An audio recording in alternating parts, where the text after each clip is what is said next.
नमस्कार विद्यार्थी मित्रांनो, नोकरीची संधी या चॅनलमध्ये मी अभिषेक आपलं सहर्ष स्वागत करत आहे. विद्यार्थी मित्रांनो, आजच्या व्हिडिओमध्ये आपण दिव्यांग कल्याण विभाग तसेच विभागाअंतर्गत क्षेत्रीय कार्यालयासाठी नव्याने पदनिर्मिती करण्याबाबत जेवढी पदे निर्माण करण्यात येणार आहे त्याच्याविषयी आपण माहिती पाहणार आहोत. तर याच्यामध्ये बघा, जसं की आपण स्क्रीनवरती पाहत आहोत, याच्यामध्ये दिव्यांग कल्याण विभागाचा पत्ता दिलेला आहे. तर याच्यामध्ये कोणकोणती पदे या ठिकाणी नव्याने निर्माण होणार आहेत ते पाहणार आहोत. तर याच्यामध्ये जी प्रस्तावना आहे पदाविषयीची ही दिलेली आहे. तर आपण ही जी प्रस्तावना आहे ती आपल्या व्हिडिओच्या डिस्क्रिप्शन बॉक्समध्ये लिंक देण्यात आलेली आहे आणि PDF देण्यात आलेली आहे. ते PDF मधून बघू शकता. तर आपल्याला सर्वात महत्त्वाची गोष्ट याच्यामध्ये ही आहे की कोणकोणती पदे निर्माण केली जाऊ शकतात आणि किती पदे निर्माण केली जाऊ शकतात आणि त्याच्यामधील ग्रुप कोणता आहे हे पाहणं महत्त्वाचं आहे. तर याच्यामध्ये बघा, असं सांगितलेलं आहे की नव्याने निर्माण झालेल्या दिव्यांग कल्याण विभागासाठी माननीय मंत्रिमंडळाने मंजूर केलेल्या एकूण 2063 बघा, याच्यामध्ये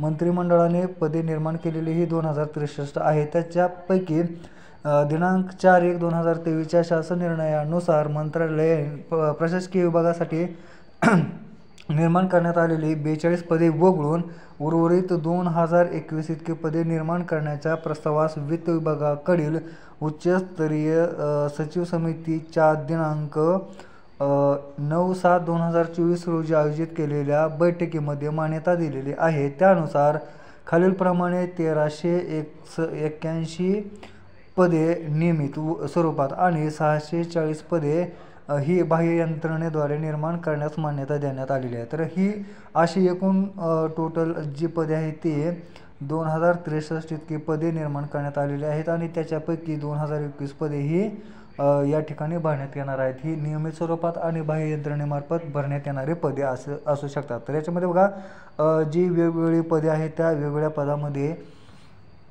अवर सचिव याची एकूण 1 पदे रिकामी आहे आणि याच्यामध्ये अवर सचिवचं जे वेतनमान आहे ते 67,700 ते 2,87,000 इतकं असणार आहे. तर त्याच्यानंतर कक्ष अधिकारीची एकूण 4 पदे निर्माण करण्यात आलेली आहेत. याच्यामध्ये वेतनमान हे S17 साठी 47,600 ते 1,51,100, S20 साठी 56,100 ते 1,77,500 इतकं असणार आहे. त्याच्यानंतर सहाय्यक विधी S15 41,800 ते 1,32,300 अशा प्रकारचं वेतन आहे आणि याचं एकूण 1 पद आहे. तर आपल्याला सर्वात महत्त्वाची गोष्ट आहे की पदे किती निर्माण होणार आहेत ते आपण पाहूया.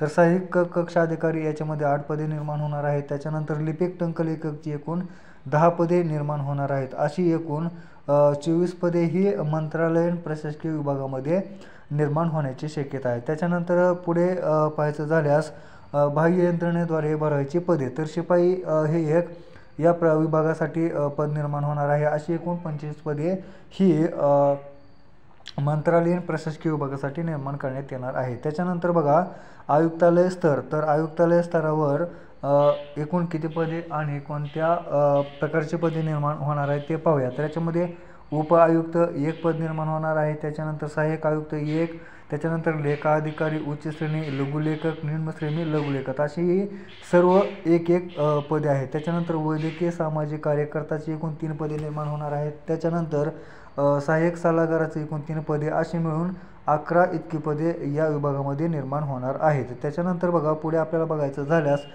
बाह्य यंत्रणेद्वारे भरायची जी पदे आहेत ती वाहन चालक, तर वाहन चालकाची एकूण 2 पदे निर्माण होणार, 1 पद निर्माण होणार आहेत. अशी मिळून 12 पदे निर्माण होणार आहेत. त्याच्यानंतर पुढचा जो विभाग आहे तो प्रादेशिक स्तर विभाग, तर प्रादेशिक स्तर विभाग याच्यामध्ये नियमित पदे कोणत्या आहेत ते पाहूया. तर याच्यामध्ये प्रादेशिक दिव्यांग सक्षमीकरण अधिकारी गट याची एक पदसंख्या आहे. त्याच्यानंतर वैद्यकीय सामाजिक कार्यकर्ता 1 पदसंख्या आहे. त्याच्यानंतर सहाय्यक सल्लागार याची पदसंख्या ही 2 आहे. त्याच्यानंतर वरिष्ठ लिपिक 1 आणि कनिष्ठ लिपिक 1 अशी मिळून एकूण 6 पदे ही प्रशासकीय स्तरावर निर्माण केली जाऊ शकतात. त्याच्यानंतर पुढचा जो विभाग आहे तो म्हणजे बाह्य यंत्रणेद्वारे निर्माण करण्यात येणारी प्रादेशिक विभागाची स्तराची पदे आहेत. तर याच्यामध्ये शिपाई पद 1 आहे. त्याच्यानंतर संगणक ऑपरेटर 2 पदे आहेत. त्याच्यानंतर वाहन चालक 1 पद अशा प्रकारे एकूण या विभागामध्ये 10 इतकी पदे निर्माण होणार आहेत. त्याच्यानंतर पुढचा जो स्तर आहे तो जिल्हा स्तर. तर जिल्हा स्तरावर विचार करायचा झाल्यास जिल्हा दिव्यांग सक्षमीकरण अधिकारी याचं 1 पद आहे, सहाय्यक लेखा अधिकारीचं 1 पद आहे, त्याच्यानंतर कार्यालयीन अधीक्षकाचं 1 पद आहे आणि वैद्यकीय सामाजिक कार्यकर्त्याचे एकूण 7 पदे आणि सहाय्यक सल्लागाराचे एकूण 7 पदे निर्माण होणार आहेत. तर प्रमुख लिपिक, वरिष्ठ शिपाई, कनिष्ठ लिपिक याची प्रत्येकी एक पदे निर्माण होणार आहेत. अशी एकूण 6 पदे याच्यामध्ये निर्माण होणार आहेत. त्याच्यानंतर पुढे बाह्य यंत्रणेद्वारे भरवायची एकूण 13 पदे आहेत. तर अशा पद्धतीने ही पदे निर्माण केली जाऊ शकतात. तर शिपाई पदे याच्यामध्ये तालुका स्तरावर एक पद आहे आणि दिव्यांग कल्याण अधिकारी आणि लिपिक टंकलेखची एकूण 3 पदे आहेत. तर अशा प्रकारे वेगवेगळ्या स्तरावर ही पदे निर्माण केली जाऊ शकतात. तर विद्यार्थी मित्रांनो, आजच्या व्हिडिओमध्ये एवढीच माहिती द्यायची होती. आपल्याला व्हिडिओ कसा वाटला हे आपल्या कमेंट बॉक्समध्ये नक्की कळवा. सोबत आपला चॅनल सबस्क्राईब करा आणि आपला व्हिडिओ जास्तीत जास्त मित्रांपर्यंत शेअर करा. भेटूया पुढील अशाच प्रकारच्या व्हिडिओमध्ये. तोपर्यंत जय हिंद, जय महाराष्ट्र.